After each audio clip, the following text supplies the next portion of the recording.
आज मी स्वतःच पहिल्यांदा बनवली होती, पण एकदम टेस्टी झाली होती बरं का ही कढी. म्हणून म्हटलं चला छान अशा ह्या सोप्या कढीची रेसिपी तुमच्यासोबत पण शेअर करूया. म्हणजे माझ्यासारखी तर तुम्हाला येत नसेल तर तुम्हीसुद्धा नक्कीच एकदा ट्राय करचाल. मी पहिल्यांदाच बनवली होती. सगळ्यात अगोदर तर ना मी दही लावलं होतं. त्याचं असं मध्यम असं ताक बनवून घेतलं आणि त्याच्यामध्ये थोडंसं मीठ आणि हळद पण थोडीशी मी टाकली होती. त्याच्यानंतर तेलामध्ये जिरं मोहरी चांगली तडतडू दिली आणि लसूण कोथिंबीर आणि मिरचीची पेस्ट केलेली होती ती तेलामध्ये परतायला टाकली. जिरं मोहरी आणि लसूण कोथिंबीरीची पेस्ट चांगली परतून झाली की त्याच्यामध्ये मीठ आणि हळद टाकायची.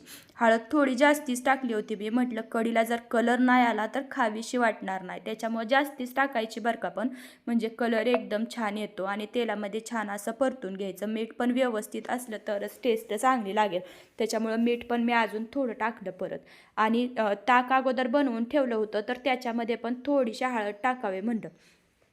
पण त्याच्या अगोदर म्हटलं ह्या मिश्रणामध्ये ना थोडंसं पाणी ओतायचं असं मी एका व्हिडिओमध्ये बघितलं होतं. म्हणजे ते छान असं तेलामध्ये मिक्स होऊन जातं. म्हणून मी 2 चमचे पाणी त्या मिश्रणामध्ये ओतलं आणि ताकामध्ये ना थोडीशी हळद टाकली, जेणेकरून ताकाला पण कलर आला तर कढीला अजूनच छान कलर येईल. म्हणून ताकामध्ये पण थोडीशी हळद टाकली आणि हलवत हलवत छान अशी फोडणी घालायची. एकदम भारी असे तडका बसला होता आणि छान अशी फोडणी पण बसली होती बरं. काय समजत होतं त्याच्या वासावरूनच, कारण कढीला फोडणी दिल्या दिल्या ना वास एकदम छान आला आणि इथं एकदम मस्त असा सुगंध दरवळायला लागला होता. पण आपली कढी जोपर्यंत पूर्ण होत नाही आणि आपण गॅस जोपर्यंत बंद करत नाही ना तोपर्यंत तिथून कुठंच जायचं नाही, कारण कढी जर उकळली तर ती फुटली जाते. त्याच्यामुळं छान असा वर फेस येईपर्यंत असं कढी हलवत राहायची. आणि बघा आता इथं असा फेस आल्यासारखं दिसायला लागलं ना की मग गॅस बंद करायचा. त्याच्यामध्ये सगळं काही मिक्स झालेलं असतं, मीठ हळद, आणि टेस्ट एकदम छान येते. नक्की अशी साधी सोपी कढी एकदा बनवून बघा. आणि हा छोटासा बदल आज मी केला आहे.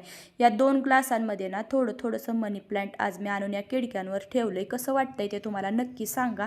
आणि वाईट कमेंट करणाऱ्यांनी अशाच करत राहा, मी त्यांच्याकडे अजिबातसुद्धा लक्ष देणार नाही. आणि चांगल्या कमेंट करणाऱ्यांकडून मला भरपूर सगळं प्रोत्साहन भेटतं.